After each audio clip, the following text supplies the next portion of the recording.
Welcome to Lost Relation Chronicles.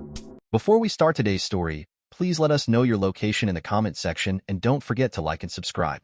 The knock startled me just as I dropped my duffel bag onto the floor, the weight of months at sea pressing down on me like an anchor. My boots scraped against the hardwood as I froze, heart thudding. That wasn't Sophia's knock, too sharp, too insistent. When I opened the door, I found Nathan standing there, his posture rigid, his face twisted with an unsettling mix of anger and something that looked dangerously close to pity. Nathan, my neighbor, the kind of guy who always waved when I passed by, always offered a smile or a polite word. But tonight, his eyes burned with a raw intensity I'd never seen before. "I can't keep this to myself anymore, Ethan," he said, his voice low and clipped. His gaze darted down the street as if checking for prying eyes, his jaw tightening like he was bracing for something. "You've been gone a long time. Too long. You deserve to know what's been happening." A knot formed in my stomach, twisting tighter with every word. "What are you talking about?" I asked, gripping the doorframe so hard my knuckles turned white. Nathan sighed heavily, his frustration spilling out in the way he ran a hand through his hair. He muttered something I couldn't catch, then squared his shoulders and met my eyes with a look that made my blood run cold. "It's Sophia," he said. "Your wife. While you've been gone, she's been throwing wild parties almost every weekend. Strangers showing up at all hours, blasting music, littering the sidewalk with broken bottles." He hesitated, his voice dropping to an almost apologetic tone. "But it's not just the parties, Ethan. She's been bringing men over. Different men. I've seen them with my own eyes. Sometimes more than one in a single night." I stared at him, waiting for some hint that he was exaggerating, or that this was all some kind of sick joke. But Nathan wasn't joking. His hands clenched into fists at his sides, trembling with the weight of whatever else he was holding back. "The worst part," he continued, his voice cracking slightly, "is the kids. Your kids, Ethan. They've been in the middle of it all. I've seen them wandering around during those parties, barefoot, scared, like they don't know where to go or what to do." My mouth went dry, my throat tightening as if the air had turned to sand. "Nathan, if this is some kind of sick joke," I started, but he cut me off, his voice sharp and unwavering. "It's not," he said, shoving his phone into my hands. "Here, see for yourself." I hesitated, dread pooling in my stomach, but my fingers moved on their own, tilting the screen toward me. I didn't want to look. Part of me hoped he was lying or mistaken, but the moment my eyes met the grainy video, any denial I clung to crumbled. It was my living room. No mistaking it. The faded blue couch, the picture frames on the wall, the toy box shoved into the corner. And there she was, Sophia, lounging on the couch like she didn't have a care in the world. A man sat next to her, his arms slung casually over her shoulders. Her head was thrown back in laughter, her smile carefree and unfamiliar, like a stranger had stolen her face. Around them, the room was packed with people, drinking, dancing, shouting. The floor was a mess of crushed beer cans, cigarette butts, and torn-up wrappers. My chest tightened when I spotted it. My daughter's pink unicorn toy, lying abandoned beneath the coffee table, half buried in the trash. I couldn't hear the noise in the video, but I didn't need to. The chaos on the screen was suffocating, radiating a toxic energy that crawled under my skin and left me trembling. Nathan's voice broke through my daze, low and rough, brimming with restrained anger. "That's not even the worst of it," he said. "She's been letting the kids fend for themselves while she plays hostess. It's out of control, Ethan. One night, I found your son sitting on my porch, tears streaming down his face. He was shaking, couldn't even get the words out at first. When he finally did, he said he didn't want to go back inside, that he was scared." His hands curled into fists at his sides, his knuckles whitening with the force. "I'm sorry to dump this on you the minute you're home, but I couldn't just sit by and watch anymore. You're a good man, Ethan. You don't deserve this. And those kids," he shook his head, his voice breaking, "they sure as hell don't either." For a second, it felt like the world tilted. My home, my sanctuary, had turned into something unrecognizable. I looked at Nathan, his face marked with frustration and guilt, and I knew he wasn't lying. Before I could say anything, Nathan leaned in closer, his voice lowering. "You need to handle this for yourself, for your kids. But whatever you do, don't let her know I told you." Then he turned and walked away, leaving me standing there, the phone still in my hand. My heartbeat pounded in my ears, a flood of questions rushing through my mind. Who were those men? How long had this been going on? And why the hell hadn't anyone else said anything? I stepped back inside, the door closing with a dull thud. The house felt colder, quieter than it should have. I stood there, staring at the walls, the furniture, the photos of Sophia and the kids smiling back at me from the mantel. It all felt like a lie, didn't it? Every bit of it. I had come home, ready to be a husband, a father, a man proud of his family. Now, all I had was Nathan's words and that gut-wrenching video, both cutting into me like a blade. Upstairs, Sophia's voice rang out, as cheerful and sweet as ever, calling for me. I slipped the phone into my pocket, forcing myself to respond. The game had just begun, and she had no idea the rules were about to change. Nathan's words echoed in my mind as I stood in the hallway, Sophia's cheerful voice still echoing down the stairs.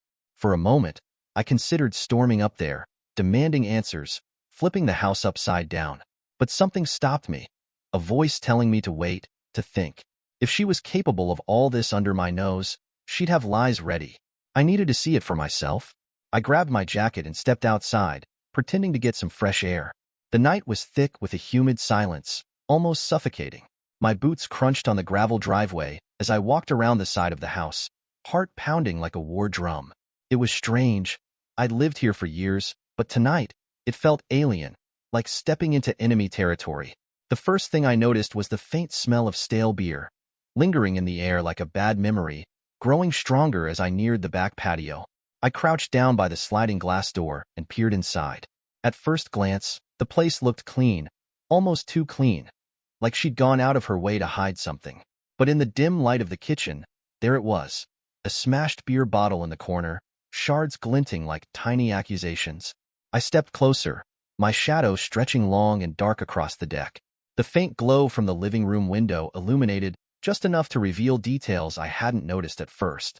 Through the glass, I caught subtle but damning signs. Faint scuff marks on the hardwood floor, the kind that come from too many careless footsteps shuffling through in a hurry. The trash bin near the corner caught my eye, overflowing with mismatched Solo cups barely concealed beneath a layer of crumpled paper towels. It was an attempt to hide the mess, but not a very good one. Then there was the couch. A throw blanket draped haphazardly across the cushions, as if someone had tried to cover up something. A stain, maybe, or worse, without much care. My stomach churned at the thought. I stepped back from the window, swallowing hard as my eyes adjusted to the darkness of the yard. The dim light from the house spilled faintly onto the grass, enough to highlight something near the tree line. At first, I thought it was just debris, but as I moved closer, the details became clearer. Cigarette butts, dozens of them, scattered across the lawn like breadcrumbs. Sophia didn't smoke. Neither did I. I scanned the area again, my heart thudding in my chest. A glint of glass caught my eye in the bushes. Curious and dreading what I might find, I crouched down and pulled it free. A whiskey bottle, half full, its label gleaming faintly in the moonlight. The brand was high-end, something I never would have bought and Sophia couldn't afford. The realization hit me hard. This wasn't ours. I turned the bottle in my hands, the weight of it grounding me in a moment that felt utterly surreal. These weren't just the remnants of a careless party. They were signs of intrusion, markers left behind by someone who had treated my home as if it were theirs. I straightened up, my eyes scanning the yard with growing unease.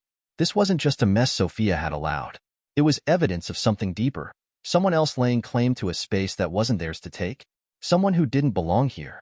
The urge to storm back inside was almost too much to handle, but I clenched my fists and forced myself to breathe. I couldn't let her know I was onto her. Not yet. This wasn't just about catching her. It was about understanding the full extent of what she'd done.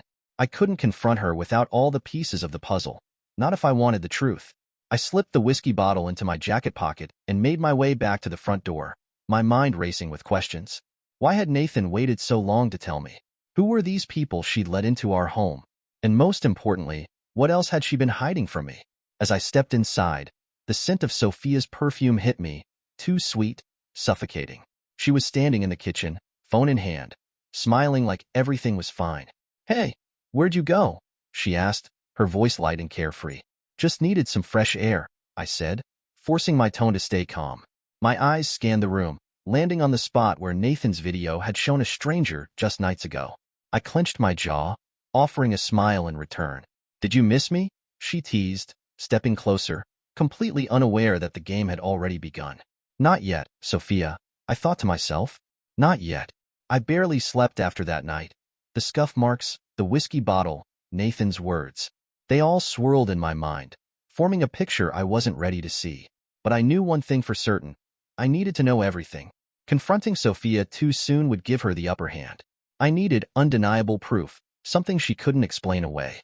The next day, I called Butch, my old Marine buddy who ran a security company.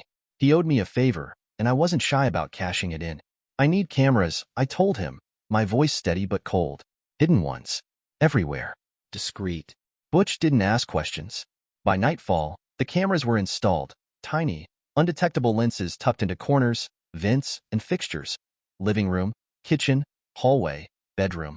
There wasn't a single blind spot. I watched the setup silently, jaw clenched, every fiber of my being screaming that this was the right move.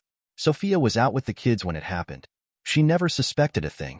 For weeks, I waited, checking the footage every chance I had while aboard the ship. At first, there was nothing. Sophia went about her day. The kids played. For a moment, I began to doubt myself. Maybe Nathan was exaggerating. Maybe the party signs were old.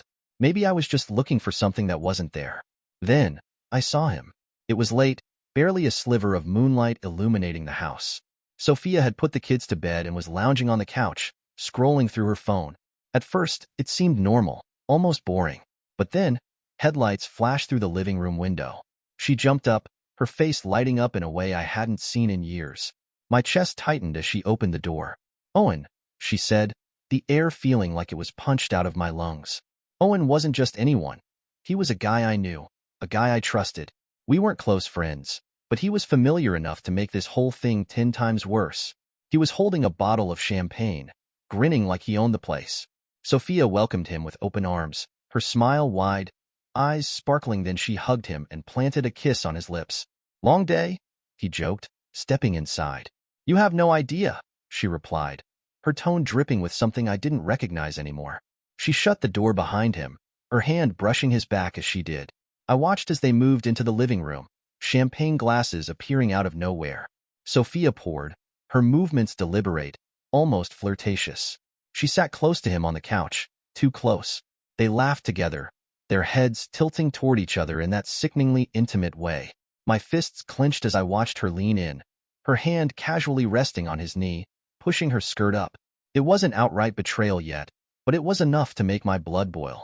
The worst part wasn't even how close they were. It was her face. That easy, glowing smile she used to reserve for me. The light in her eyes that used to greet me when I came home from deployment. It was all there, but it wasn't mine anymore. I fast-forwarded the footage, needing to know how far this went. Their laughter grew softer, their movements slower. She touched his arm, her fingers lingering, and he leaned in closer, kissed her again, and started removing her clothes. My stomach churned. Anger, disbelief, and a sickening sense of inevitability flooded through me. Finally, I shut the app, my hand trembling as I gripped the phone. The walls of my bunk felt like they were closing in. The familiar hum of the ship's engines no longer provided any comfort. This wasn't just a mistake or misunderstanding. No, this was real. Sophia had brought another man, Owen of all people, into my home, into our home. I stared at the ceiling, my heart pounding, as the pieces of the puzzle began to fall into place. How long had this been going on? How many times had Owen, or others, walked through my door like they belonged here? And what kind of person had Sophia become, smiling at him like that while our kids slept upstairs? The rage inside me wasn't just for her. It was for me too. For being blind. For trusting her. For giving my life to someone who had already decided I wasn't enough. I took a deep breath, forcing myself to stay calm. This wasn't the time to lose control. This was the time to prepare. Owen might have been the first piece, but I knew there was more, and I was going to uncover every single bit of it. The footage started innocently enough, just like the other nights I'd been watching. Sophia was in the kitchen, pouring herself a glass of wine, while Owen lounged on the couch like he owned the place. His legs were propped up on my coffee table, the same table where my kids and I used to sit and play board games. My chest tightened as I watched him glance toward the stairs. "Are they asleep?" he asked casually, taking a sip from his glass. "Yeah," Sophia replied, her tone too relaxed, too familiar. She joined him on the couch, her movements slow and deliberate. She tucked her legs under her, leaning closer. "We've got the whole night," she said, her voice almost sultry. I fast-forwarded, knowing what was coming, but still not ready to watch it unfold in real time. They stayed up late, talking, laughing, their bodies inching closer until there was no space left between them. When the lights went out, my vision blurred with rage, but I forced myself to keep watching. This wasn't just anger, it was strategy. Every second was evidence. Every touch, every laugh, every betrayal. It was all building towards something. What happened the next morning gutted me. The camera in the hallway caught Owen coming down the stairs, barefoot and shirtless, as casual as if he lived there.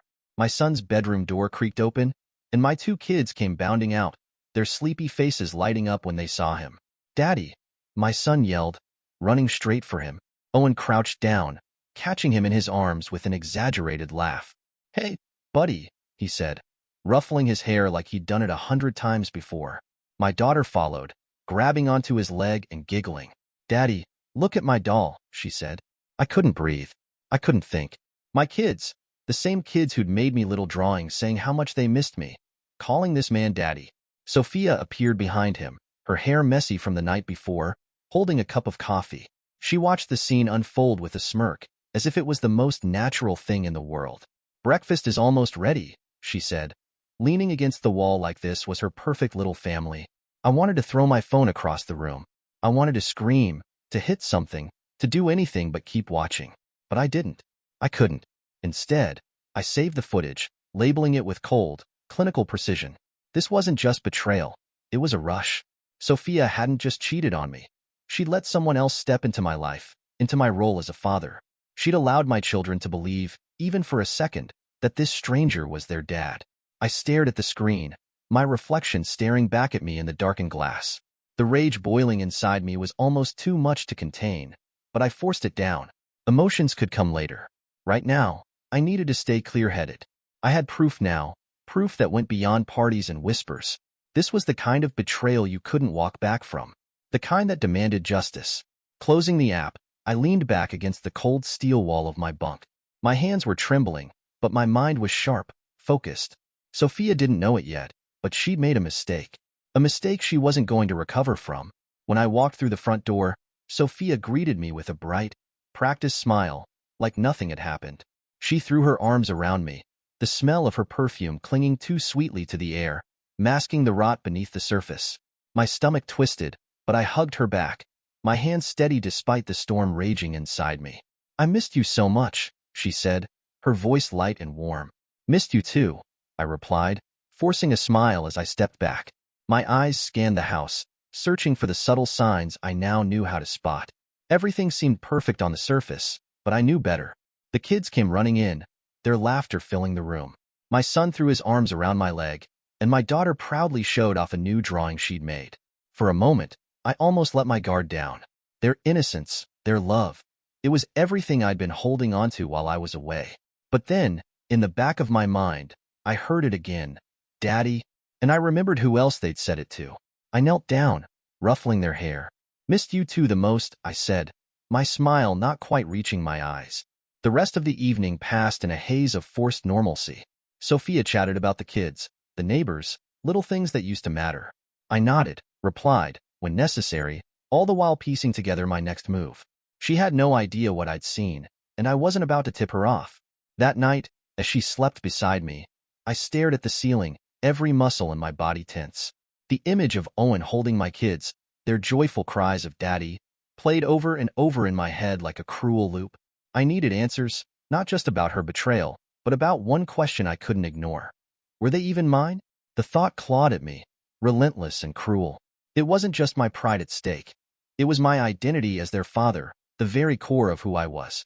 If Owen was their real father, then Sophia had been lying to me for far longer than I could have imagined. The next morning, while Sophia was busy with breakfast and the kids, I made my move. I slipped out, telling her I needed to run an errand. My first stop was a local lab that specialized in discrete DNA testing. The woman behind the counter barely glanced at me as I handed over the samples, my blood sample and a toothbrush from each of the kids. "How soon can I get the results?" I asked, my voice calm but firm. 3 to 5 business days, she replied, handing me a receipt. I nodded, hiding any emotion, and left without another word. As I drove home, my mind raced with possibilities. What if the test confirmed my fears? What if they didn't? Either way, the truth was something I needed, no matter how much it might destroy me. When I returned, Sophia was in the living room, her phone in hand, smiling at something on the screen. I felt the rage bubble up but forced it down, keeping my face neutral. "Everything okay?" she asked, her voice casual as ever. "Yeah," I said, keeping my tone light. "Just had to grab a few things for the ship." She nodded, completely oblivious to the cracks forming in the foundation of her carefully built lie. For the next few days, I played the part of the doting husband. Every smile, every gesture, calculated to keep her in the dark. But inside, the tension was building. I checked my phone obsessively, waiting for the call from the lab. I knew that when it came, everything would change. I wasn't just fighting for the truth anymore. I was fighting for my kids, for the life I thought I had, and for the justice she didn't think I was capable of delivering. I wasn't going to stop until I had every piece of the puzzle in my hands. The call came in the late afternoon. I was alone in the garage, pretending to sort through old tools, but my hands were shaking when I answered. The voice on the other end was calm, clinical, oblivious to the hurricane it was about to unleash. "Mr. Bennett," the lab technician began, "the results are in. Neither of the children share your DNA." The words hit me like a freight train. For a moment, I couldn't speak, couldn't move. The phone felt heavy in my hand, the weight of the truth pressing down on me. My kids, my world, weren't mine. I swallowed hard, forcing myself to keep my voice steady. "Thank you," I said flatly, ending the call. I didn't need any details. The result was all I needed. I sat in silence for a long time, the distant sound of Sophia's laughter filtering through the walls as she played with the kids. My kids? No, her kids. The ones she'd let me believe were mine for years. The ones I'd held, comforted, and sacrificed for. All while she spun this web of lies. By the time dinner arrived, I had buried the storm raging inside me. Sophia had made spaghetti, and the smell of garlic and marinara filled the kitchen. The kids chatted happily about their day, completely unaware of the heavy truth hanging in the air. Sophia, with her usual grace, served the plates as though nothing was amiss, her smile so natural it sickened me. I sat across from her, my eyes locked on hers, watching her laugh at something our son had said. She glanced at me, her smile faltering slightly. "Everything okay, Ethan?" she asked, her tone casual, though there was a trace of unease in it. I leaned back in my chair, not breaking my gaze. "Yeah," I replied, my voice calm but cold. "Tomorrow, I want to talk to you. But for now," I gestured at the food. "Let's enjoy this evening." Her smile vanished entirely, her expression hardening. "What's that supposed to mean?" she asked, her voice sharper than she intended. "Exactly what I said," I replied evenly, not letting her see a hint of my anger. "Tomorrow, we talk. Tonight, we eat." Her hand froze midair, the fork just above her plate. Her eyes darted between mine, searching for answers. But I gave her nothing. No hint, no emotion, just silence. Her breath hitched slightly, and for the first time, I saw a crack in her perfect mask, fear. I interrupted her before she could say anything, my tone final. "Not tonight." She sat back, crossing her arms, her face hardening. "Fine," she snapped, her voice laced with irritation, but I caught the flash of panic in her eyes. She was already starting to unravel, piecing together what I knew and how I knew it. The rest of the dinner was strained. The kids' lively chatter turned awkward and subdued. Sophia barely touched her food, her mind clearly racing. I remained quiet, eating slowly, keeping a close eye on her every move. The game had shifted, and she knew it, though she had no idea how or why. As I cleared the table, I felt her eyes on me, burning with suspicion and anger. But I didn't look back, not yet. Tomorrow, everything would come crashing down, and I wanted her to feel every second of it. The next morning, the air in the house was thick with tension. Sophia avoided me, moving quickly around the kitchen, sharp and anxious. The kids were still asleep, their laughter and chatter mercifully absent. This conversation wasn't for their ears. I waited until she was sitting at the dining table, coffee cup in hand, her phone glowing in the dim light. She looked up as I walked in, her expression cautious. "So, are you going to tell me what this is about, or are you just going to keep sulking?" she snapped, her voice defensive and sharp, her arms crossing as if to shield herself. I didn't respond immediately.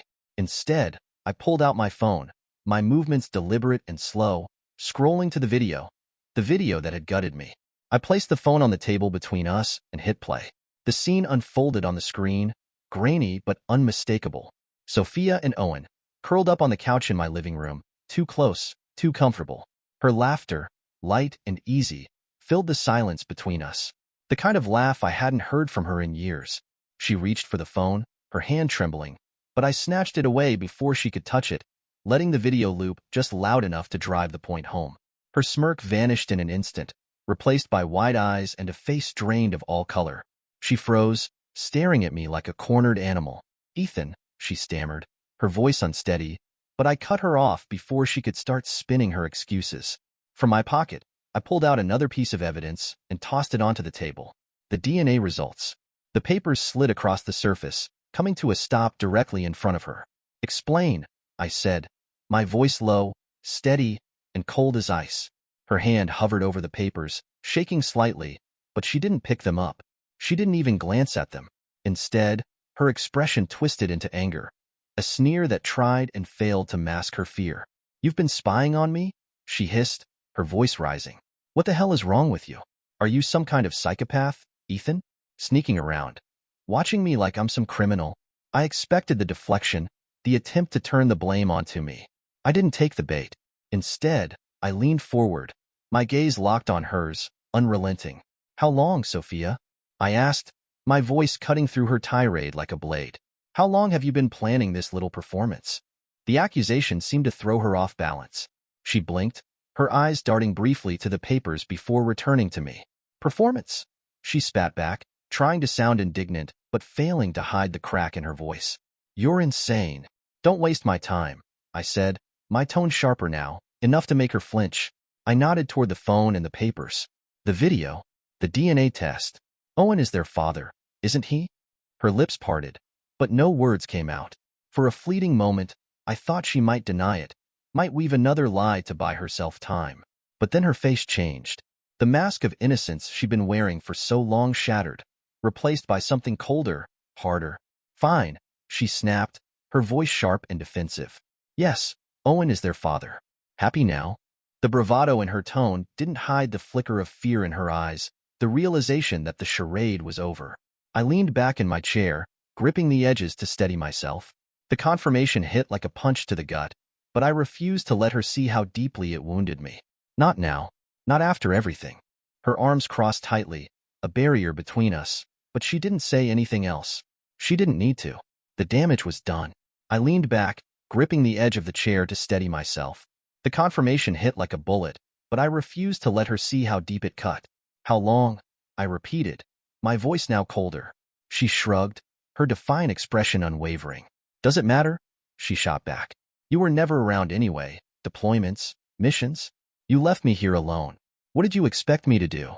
Sit around and wait for you to come home and play the hero?" Her venomous words bounced off me.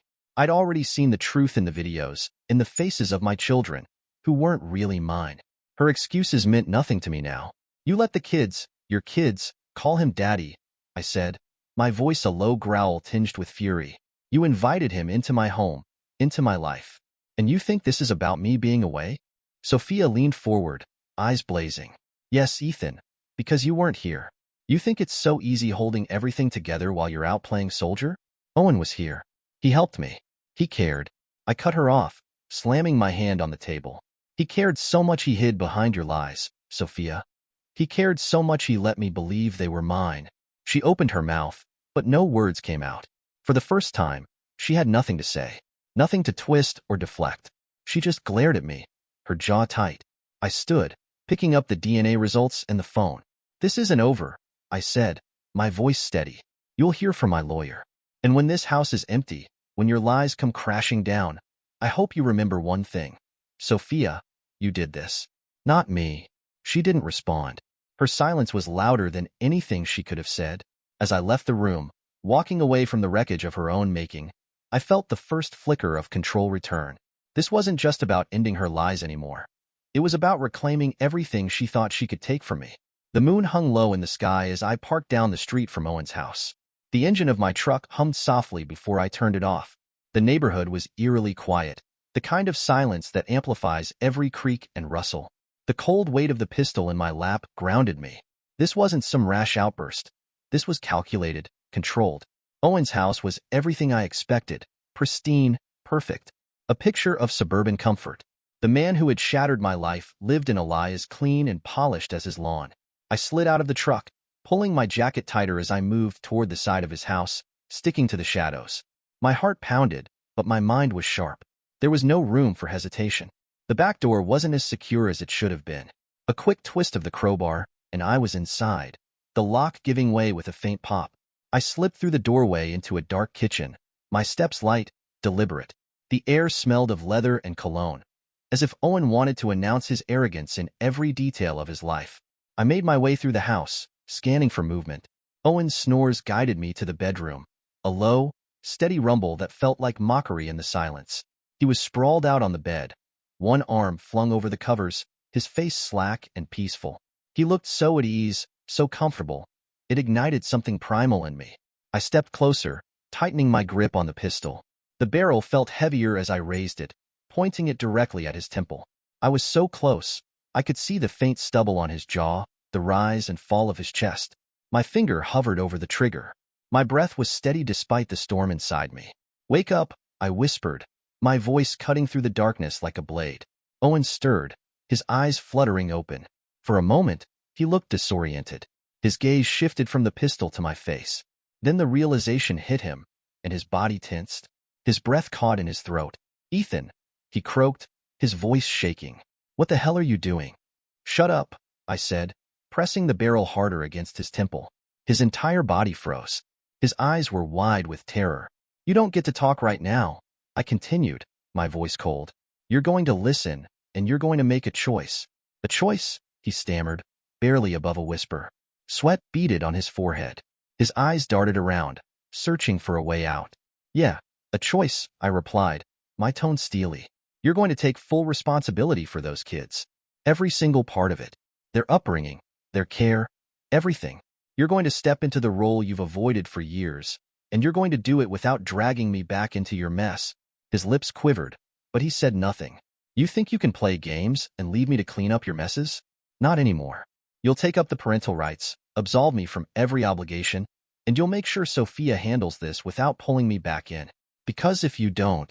Owen swallowed hard. His throat bobbed as his eyes locked onto mine. "Ethan, man, listen, I'm not here for excuses," I cut him off, my voice sharp and unyielding. "You made your choice, and now you're going to make another one. I'm done cleaning up after your mess. You want to play father? Fine. You take the role, for real this time. Take responsibility for the kids, for Sophia, for everything you've left in ruins. I'm out." Owen's breathing grew erratic, his chest heaving as he stared at me, wide-eyed. What are you saying?" he stammered, his voice cracking. I leaned in closer, my tone dropping to a cold, steady rhythm. "I'm saying you're going to sign over full parental rights to the kids. You'll take them on as your own. I'm done being their father in name while you're off in the shadows. If you don't agree, I'll make sure your life becomes a living hell. You think this is bad?" I motioned subtly toward the pistol at my side. "This is nothing compared to what's coming if you don't step up." Owen's face paled, his hands shaking as they gripped the edge of the bed. "Okay," he whispered, his voice trembling. Then louder, more desperate. "Okay, I'll do it. I'll sign whatever you want. I'll take care of them. Just don't do anything rash, man. I swear, I'll do it." I straightened, watching him crumble before me. A weak, hollow man who had no choice but to submit. "Good," I said coldly, "because if I ever hear about you shirking your duties, if you come near me or try to twist this around, I'll make you regret it." I tucked the gun away and stepped back, watching as Owen sagged against the bed, his body trembling with fear. For the first time, I saw him for what he truly was, a coward, spineless and broken. Without another word, I turned and left the room, the weight of the moment lingering heavily as I walked out into the cool night air. The courtroom buzzed quietly as the judge entered, the sharp rap of the gavel bringing order. I sat at my table, my lawyer beside me, a stack of documents neatly arranged in front of us. Across the room, Sophia sat stiffly, her eyes darting toward me occasionally, though she tried to maintain an air of defiance. The proceedings began, but my focus remained on the papers Owen had signed just days earlier. Under the pressure of my confrontation and the legal weight my lawyer had leveraged, he'd caved. Not only had he admitted to being the biological father of both children, but he had also signed an agreement taking on full parental rights and releasing me from any legal obligation to them. He had even renounced any claim to the house, desperate to avoid further fallout. Sophia didn't know the full extent of this yet. She was aware her carefully constructed web was unraveling but hadn't realized how completely. As her lawyer whispered something to her, I caught the flicker of unease in her eyes. She glanced toward me, and for a brief moment, I met her gaze, unflinching. My client, Ethan Bennett, my lawyer began with calm authority, has provided ample evidence showing the respondent's pattern of behavior: infidelity, manipulation, and reckless endangerment of the children's emotional well-being. Furthermore, we present signed documents from Mr. Owen Grant acknowledging his paternity and absolving Mr. Bennett of any financial or parental obligations concerning the children. A murmur rippled through the courtroom as the papers were passed around. Sophia's head snapped toward her lawyer, her face draining of color. She leaned in and whispered frantically, but her lawyer's stiff response made it clear there was no way out. The judge skimmed the documents, nodding slowly. These appear to be in order, the judge said, her voice firm and impartial. Do you have anything to counter this, Miss Bennett? Sophia shot to her feet, her voice high-pitched and panicked. Your Honor, this is a setup. He's been spying on me, digging into my personal life like some obsessed lunatic. He's trying to ruin me because I made mistakes. My lawyer responded smoothly, Your Honor. The respondent's mistakes include hosting multiple men in her home while her husband was deployed, deceiving him into believing he was the father of 2 children, and using the family home for activities detrimental to the children's well-being. These are not mere mistakes. They are deliberate acts of betrayal and neglect. Sophia's face twisted with fury. You don't know what it was like. He was never home. I had to do everything alone. I remained silent, watching as she unraveled. The courtroom wasn't the place for me to speak. The evidence, the videos, the DNA results, and Owen's signed confession spoke louder than any words I could have mustered. The judge raised a hand, silencing the growing tension in the room. Miss Bennett, the judge said, her voice firm, you cheated on a man who was deployed to serve our country, who was risking his life every single day, just to ensure that we sleep peacefully. You not only cheated on him, you took away his chance to father his own kids. Over and above that, you taught your kids to call your affair partner Daddy. Miss Bennett, that is something this court will not tolerate. Now, as per the law, this court is not here to air your personal grievances with your husband. We are here to determine the best interests of the children and to resolve the property dispute. Sophia slumped back in her chair, her knuckles white as she gripped the edge of the table. The defiance in her posture was beginning to crack, replaced by an air of desperation. The judge continued, her tone unyielding. In light of the evidence, this court awards Mr. Bennett full ownership of the marital home. Furthermore, given Mr. Grant's acceptance of his parental responsibilities and the documented behavior of both parties, primary custody of the children will be granted to Mr. Grant and Mrs. Bennett jointly, under the condition that the children reside with their biological father. Since you already will be supported by Mr. Grant, we do not see any need for spousal support or child support from Mr. Bennett. The words hit like a thunderclap. Sophia's jaw dropped, her carefully constructed facade crumbling completely.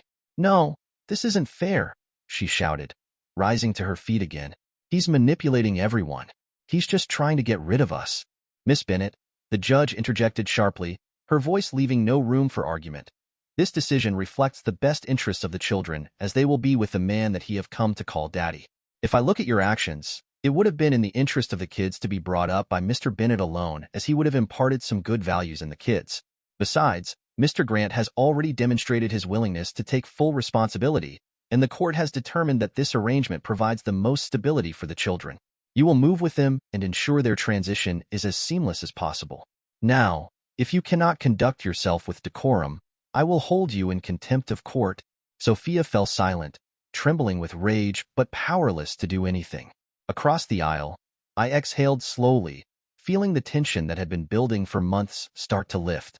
The gavel came down, finalizing the ruling.